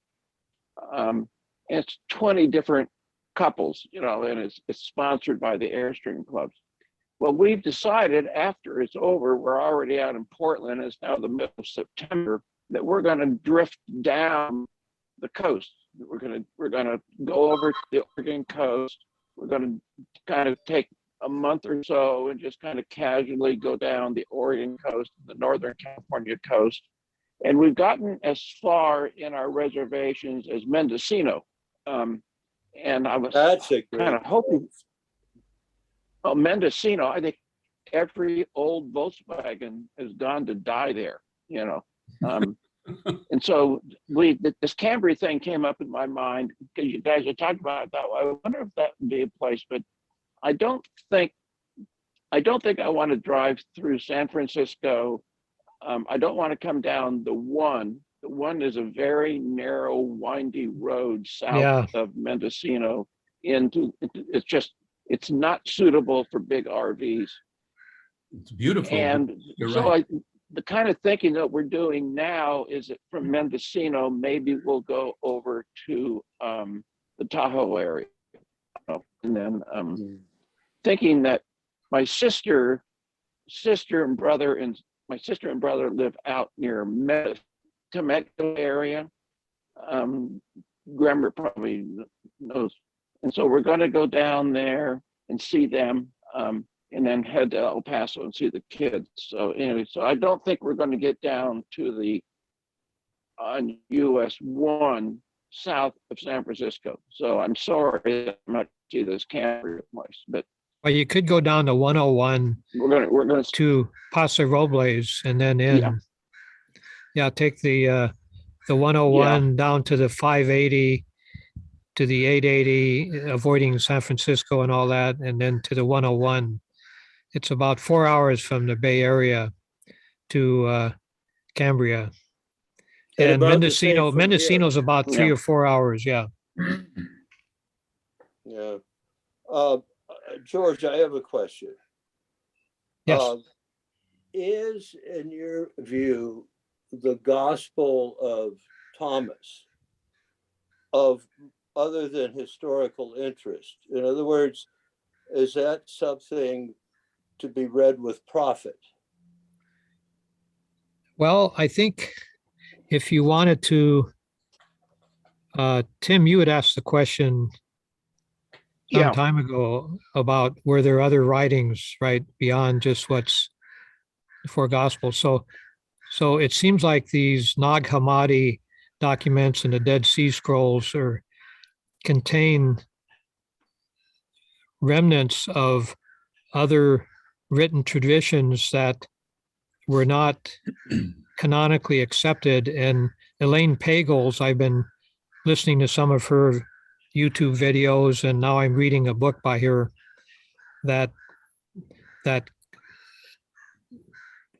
when they wanted to come up with the canonical, they wanted to come up with like a basic agreed upon number of writings, but that doesn't mean that these other writings are not supplemental or have other further insights or stories relating to Jesus.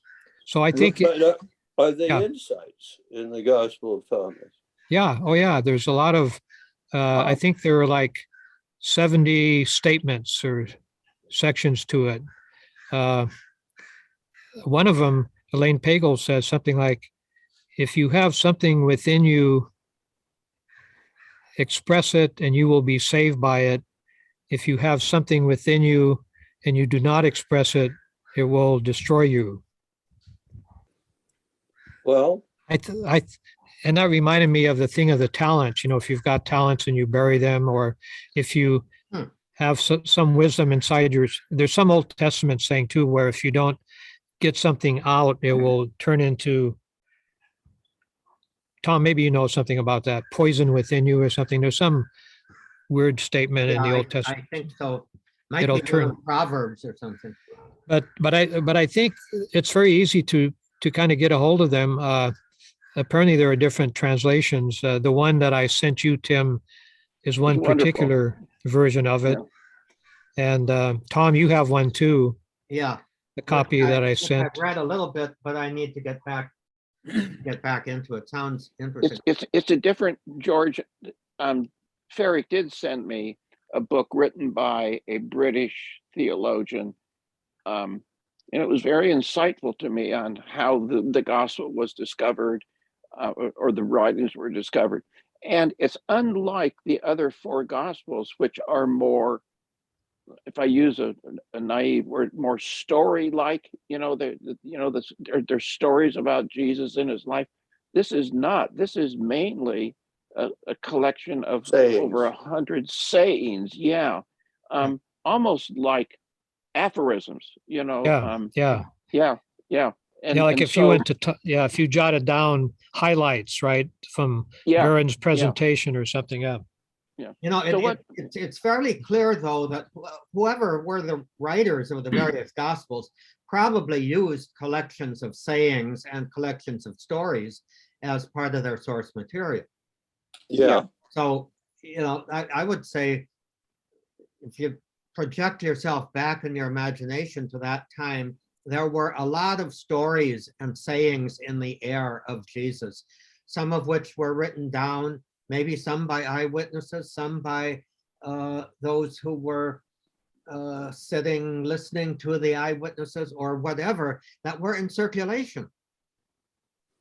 And probably this Gospel of Thomas ended up, which I think it dates from at least 100 years after the canonical Gospels, Yes, it does. but you know, ended up being a collection of sayings that was used by the Gnostic community. To me, the real interesting thing is until, what was it, 1948, when the Nag Hammadi library was discovered, we had no direct Gnostic writings. We only knew what the Gnostics taught by their enemies, the quote Orthodox folks like Saint Irenaeus, what they had to say about them. Now imagine 2,000 years later, if all anybody knew about you was what your enemies had to say about you. Or what we had to say about you. Yeah. No, well, the thing That'd be is, credible. in my and opinion. any positive stuff about them was basically ignored, either destroyed or ignored in a way that it might still be found in some remote libraries like the Nag Hammadi. But what's the positive stuff? I mean, and I'm sure I'm saying more about myself than I am about the Gnostics in asking that, but I am anti-Gnosticism. If I'm correct about what it is, this idea of Yeah. secret knowledge, and that ultimate leads us to the Cathars and the Illuminati, and But the other question to me is, what we know about them is what people who were already trying to condemn them were saying about them.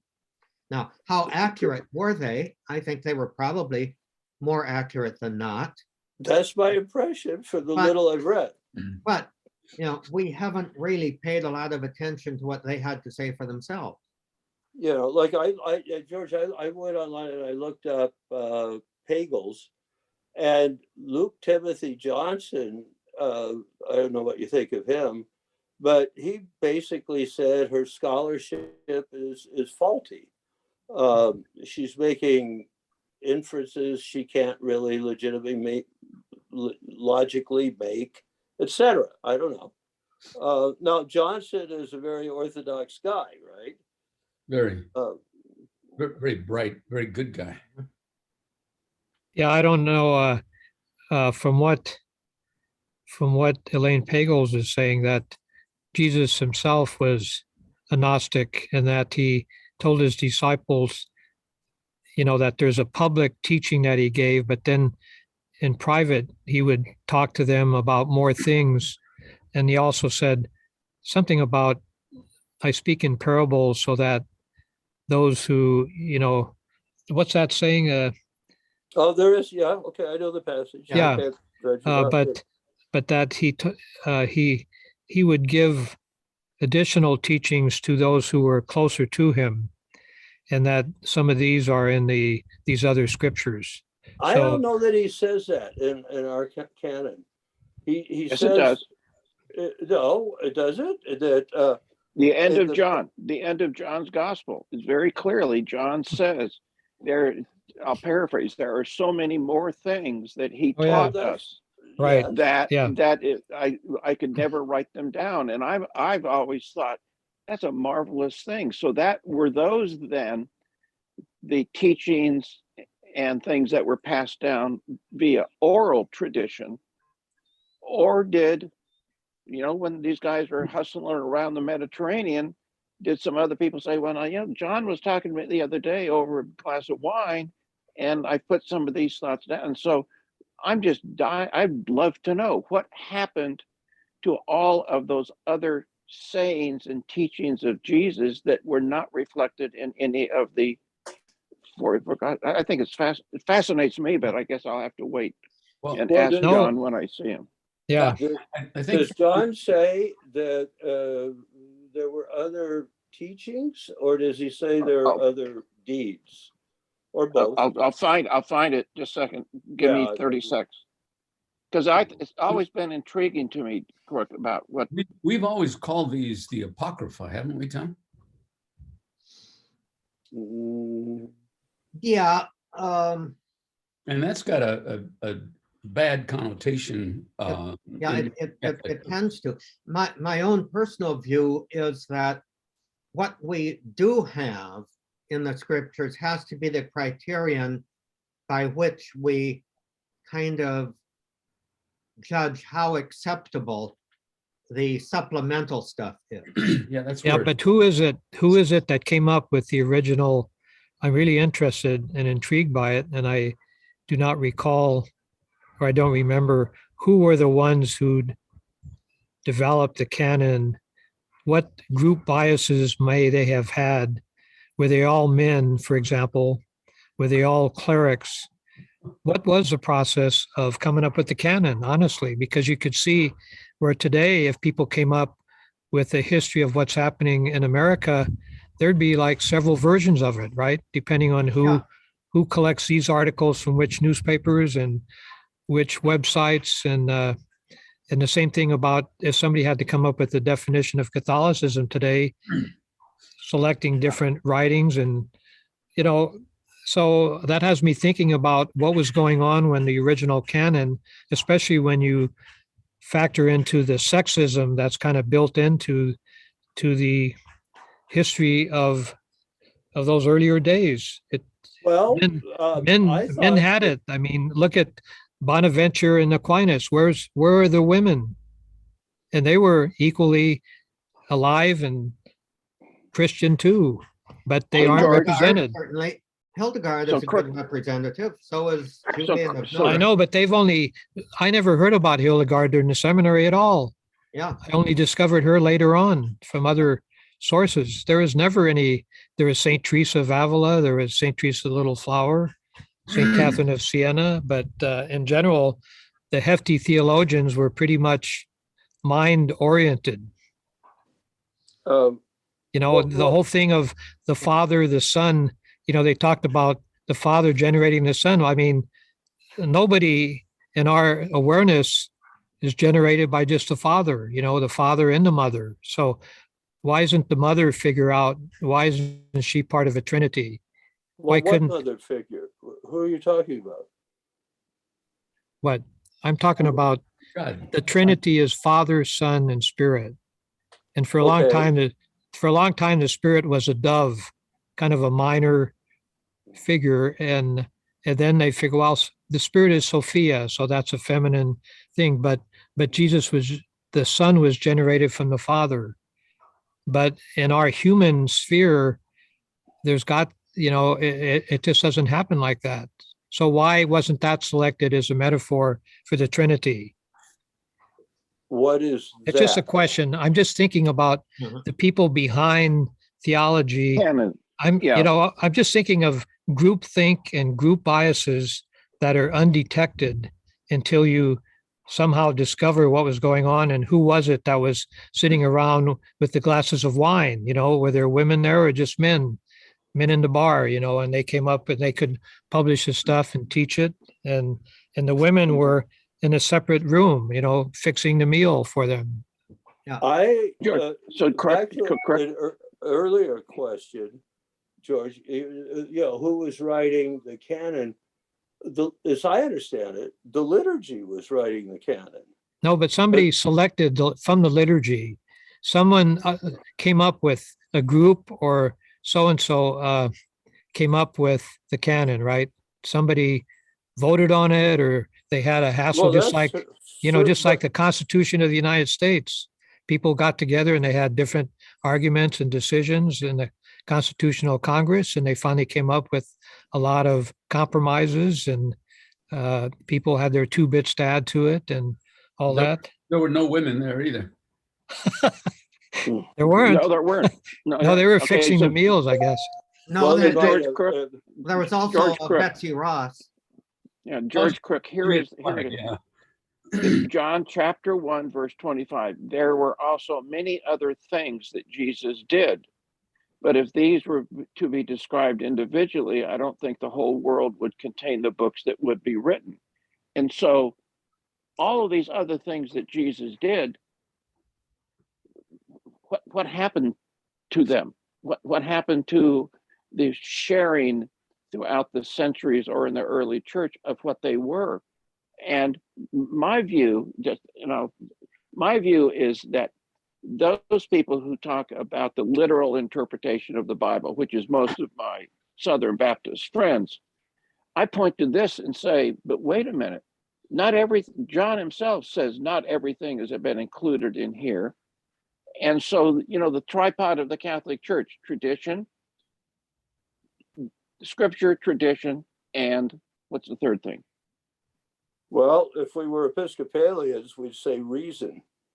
Well, okay, but anyway, our traditions, maybe, I don't know. It's just kind of a mystery to me how our understanding of what Jesus did, just a simple thing. What did Jesus do? We don't even know, because John is up front saying, we don't even know everything that he taught us. We don't know everything that he did. But don't you think we know no, let me make a sort of an extreme statement. I think we do know. I think what Jesus did and who he was has come down to us in the I agree with you. community, in the community of believers and through the liturgy. I agree. We probably know enough. Yeah, if in 150 there was nothing written down that somebody thought was important enough to read at the liturgical celebrations, it probably wasn't important enough. I hypothesize. Look, I haven't ever taken a theology course in my life, so what do I know? But Well, for one thing, what I think even the formation of the canon, the liturgical formation of the canon probably was, the different church communities in various parts of the then Christianized world, which would mean basically the Mediterranean world, they were struggling with each other about what really is authentic here or not. I don't think it's just a bunch of clerical bishops sitting around in a bar as the wine flowed freely, becoming more and more arbitrary about deciding what would be in the canon or not. I think it was one church leader possibly writing to another one 1,000 miles away. Hey, wait a minute, I'm not too sure that book that you're reading in your liturgical assemblies is really squaring with what we know of Revelation, that kind of thing. And they would hash it out along those lines. well, were women excluded from that formally? I mean, the picture George seems to have is that men are sitting around, and if some woman comes in and says, well, but they say, get out of here. I think women at that point, my understanding would probably be women would be more included. And this might sound overly simplistic or offensive or whatever, but I think this was what was going on, was the bishop would, come home at night and his wife would say, what you said in church today was absolutely a crock of shit. And, that doesn't make sense. And that led to celibacy. I'm not going to take that from any woman. well, but And until you change, I'm not sleeping with you until you change the way that you're preaching in the church. And that would solve that. that could definitely lead to celibacy. But there are women from the epistles of Paul we know there were women of prominence in the early. And the Acts of the Apostles are filled with prominent women. Yeah, The Acts are filled. Yeah, I've heard Bishop Barron talk on this, and it's his view, and it is just his view, is that women played a very critical role in the early formation of these Christian communities. And so even though they don't get the notoriety or the publicity, I've just got to believe that they didn't just disappear from the scene when it came to developing the canon, as an example. I can't imagine that they just could have disappeared. But that would be my hope, is that they were Yeah, actively involved forever. Yeah. yeah, I've got to go there. I think that they were. Now, I have on my shelf a book that I think was very influential in the early in the early days of the church, called Egeria's Travels, the diary of a probably French or Gallic woman through through the Holy Land and the Holy Land of the Church, which is present-day Turkey, and she kept her diary as to just exactly what was happening, and she was very influential in letting the West know what the East was doing. And Ah, there were many others that have not really survived, kind of doing similar stuff within the church. That okay? yeah, that sounds interesting. What century is that?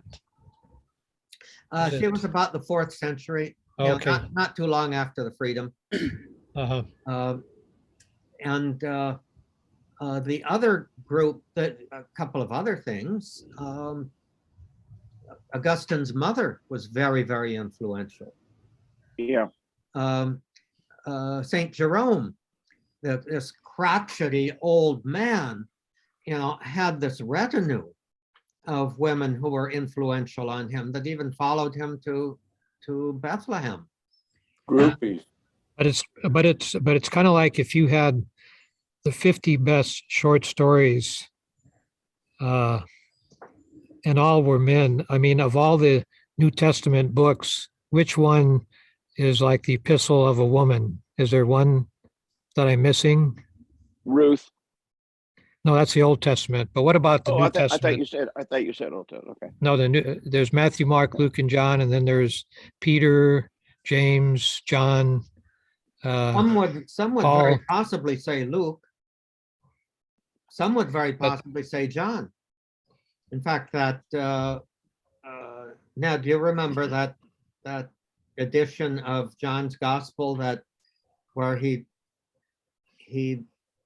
Yes. analyzes the Gospel of John from the feminine Yes. references that could very well be traced back to Mary? Yes. I don't remember. Yes. I read fact, most of it. I think they call it the Gospel of, or he calls it the Gospel of Mary, because John and Mary lived together for Good. so long, and et cetera, et cetera. One thing that we do need- George, you're the picture that, I mean, the reality you depict is that almost that there was this conflict, that men had seized the seats of power and women are relegated to the kitchen and childbirth and are not allowed to express opinions about the salvation of their souls. Well, when you see anything that takes place in the Vatican with all the cardinals there, those are the decision makers. today, You can't argue that. They're in. All I'm The saying is decision that, makers in society were that, and yet you read the Byzantine history, and George, you're familiar with that there were a lot of very powerful women throughout the ages in the Byzantine. right. The Byzantine. but wouldn't the women have been the mirror images of the men about their opinions? Oh yeah, well, the women were there, but I'm saying when you put something official together, it's male. The New Testament is all writings. Where is the Epistle of Mary or the Epistle of some woman I who don't is know. one of these But why- wise women? but why does it Doesn't have an matter? epistle. Why know, does it's it just- matter? It's just, What different would the women have said? I don't know. I guess one could, uh, Tim, in this vase that was founded, I'm not an expert on this at all, but I guess there were several old documents, the Gospel of Thomas being one, but I think there was a Gospel of Mary, Yeah. maybe some other. So I think it just behooves us to maybe just take a look at these and see if there's any benefit. Ellen Pagels is not arguing that these things should substitute for the canon. From what I've heard of her, she says they're supplemental things. It shouldn't be this versus that, but that these are further writings, kind of what you're talking about, Tim. There are other sources of stories, and let's see what they are, see if there's anything useful. So I haven't read them myself. I haven't even read her book about Gnostics. I just am reading her biography, or the Why Religion, and she's talking about these things. And but it just seems interesting. These things were kind of forbidden. They had to be destroyed, so they were hidden. So somebody tried to squash them out Yeah. to get But rid of see, them. I think that's a good thing. That's The what? how, Oh, well, I think that's a good thing. That, yeah, Well- there was and a, Why would that be a good thing? well, because George, Gnosticism is What about the bullshit. What about Trump's recordings of what he said and they're gone? What would be good about that? Why? didn't we have in the early church, George, all kinds of heresies, all kinds of inconsistencies with teaching that that Jesus Well, had given us? yeah, I don't want to get into that because people were burned at the stake for being mystics, or Joan of Arc was first hailed Not as in you the might- early you might- church. all Ned's kinds of talking about in the early. No, no. in the early church. Yeah, What I'm saying is that there had to be, I guess, what do we call this part of the deposit of faith? Some determinative writings that we could look at and say, these are the writings upon which we're going to interpolate doctrine right. and teach. And this thing where Nestorius is saying A and B and C, and these other guys are saying we have councils. I mean, there was this wonderful what is it? The Council of can't remember, where peripherally Mary was declared the mother of God, not of Jesus' Ephesus. humanity. Ephesus. And so we had to have some deposit of information that we had to, quotes, canonize, so that we could use that and not get involved in stuff where Jesus was, when he was 5 years old, he was making birds out of stones, and some other little lizard Oh yeah, sure. Well, you Some believe all lizard, that stuff, man. jumped on him, and so he zapped him and killed him right away, and Oh yeah, sure. that kind of stuff. Yeah, but I question a lot of that process, and today, when I'm at my deathbed, I'm not going to say, I want a priest who's an Nestorian or Arian or a believer in this creed. I want somebody that's going to hold my hand and tell me that God loves you. You know what I mean? Well, yeah. A lot of that stuff That's all. to me is going down a dark hole. It's really off on a tangent. It doesn't. And it, Yeah. and one of the, I don't know which one of you guys mentioned it in the emails of the last couple of days, but I don't think that it's, well, for me, it's not necessary for my salvation that I know all of how the sausage was made. It's just, I think the message is what Ferry just said, is do I trust that God will be merciful to me? Do I trust that he loves me? And that, do I trust that what I have learned from reading the scripture and listening to people who have tried to help me understand what Jesus' love means. I mean, I don't want to get involved in the sausage factory. I Yeah, like but- sausage, but I don't want to get involved in the factory part of it. Yeah. Yeah, ultimately, Yeah. you're absolutely right, Tim, I think. Yeah, George, I have to confess this. I mean, I want to be clear. I have such hostility towards Gnosticism that I'm probably saying things that are more harsh and extreme than normally I do, you know, and I'll try to monitor that because I just despise it. And as it runs through our politics and medicine and all these people that think they know more about COVID and Oh, yeah, Yes. right. Yeah. and that's Gnosticism. Yeah, I don't go for that stuff either. Yeah, I'm against Yeah. that too. That people have it all wrapped up and it's some kind of secret thing or that, yeah, I agree with you. And I Yeah, think hopefully there should be some other word other than Gnosticism, or even when they say secret teachings, I don't like that either. Well, Apparently, a to lot me, that of them turns was me going off. on in the early days of the church. Yeah. And a lot of documentation of that did not survive thank because God. they were secret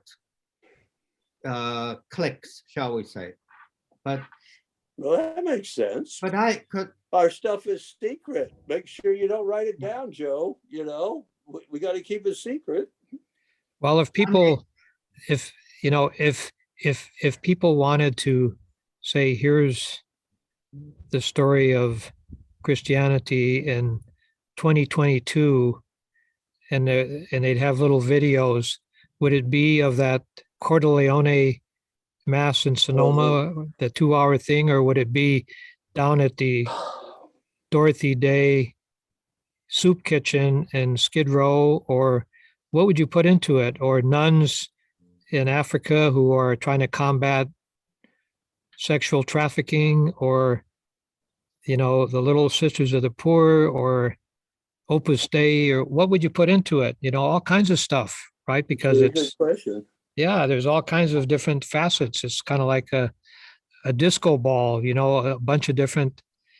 If you turn it one way, you see one thing. If you turn it another way, then you see something else. And that Don't is forget true. don't forget the prosperity gospel, George. oh yeah, you So got to have maybe- that. Sure, Maybe that's very George, important. Joel, maybe have Joel Osteen. maybe in the there. takeaway. Oh yeah, the Joel takeaway- Osteen, right? yeah, the takeaway is all of them represent the church. Yeah, that's true. That is All that's of them what- represent the church. And the sadness is if you allow yourself to get boxed into one perspective that doesn't look at the richness of the others. Yeah. Yeah, and Good point. And that and reflects, look, Johnny, Jesus, speak, Johnny. if Jesus okay, wanted us, that brings, excuse me, the motu proprio that Pope Francis put out, which I read this morning, and I hope you all do, and how he is having to deal with those narcissists. Tom, I'm guessing you've seen it also. Well, the Traditionis Custodes, Yes, the one on the Latin, the Tridentine Mass. Yes. yes. Yeah. John, if John, you have send- easy access to that, email it to us. can you send it out, Johnny? Yeah, I'll send it out. And do it before halftime. Oh, here's another question that occurred to me. Right after my lunch, you got it. George? What is the Orthodox Russian Christian Orthodox Church saying to Putin about what he's doing over there in Ukraine? Are they speaking up? Yeah, that is. The Russian favorite. Orthodox Church, what are they saying about what Putin is doing? I've read something about it. They're Did all you? for it. Yeah, I'd be curious. No, They're all for it. George. You don't have to be curious. as George Crook says, they are all for it. Well, that's what I thought they would be. So there's You no know- voice of, Well, wait a of, minute, wait a minute, questioning. wait a minute. Look at their perspective. The Ukrainian Orthodox Church is a breakaway. It's a breakaway from Moscow, the Russian Orthodox. And they have no use at all for the Ukrainian Orthodox Church. well, that's why a lot of people don't have any use for any institutional Putin- church, because nobody is standing up for something beyond their political, they're sold out to that's- Putin. That's So- that's often the case. If you look at the history of the Russian people, they originated in the Ukraine. Russia has, I think, historically dominated the Ukraine more than Ukraine's been independent. So, The news of the day is that keeps flashing up my screen is the United States government has said every American in the Ukraine should get out within 24 to 48 hours. yeah. It's happening. Yeah. Now, Yeah, um, it's going to be a shitstorm. the, It will be a the shitstorm. thing, Yeah. the thing to keep in mind historically, I think historically, rightly or wrongly, Putin places himself not as the successor to the Communist Party, but the successor to the Tsar. The czars. Yep. And, if you want to look for a reason for Putin's actions now, I think you probably need to look at Russian imperialism before the Russian Revolution. 1960, yeah. Look to Putin- Peter the Great. And, Putin publicly is very pro the Russian Orthodox Church. oh, yeah, You and know? devoutly. But I've got to go, guys. I've got to go. Yeah, Um, okay. Tim. Yeah, it is time. By the way, I You have a guys- suspicion when I come back next week, you'll all still be going. Okay. Or I'll have to see. Goodbye, guys. God bless you all. Adios. Bye. God bless you. Take care, Tim. God bless you. George.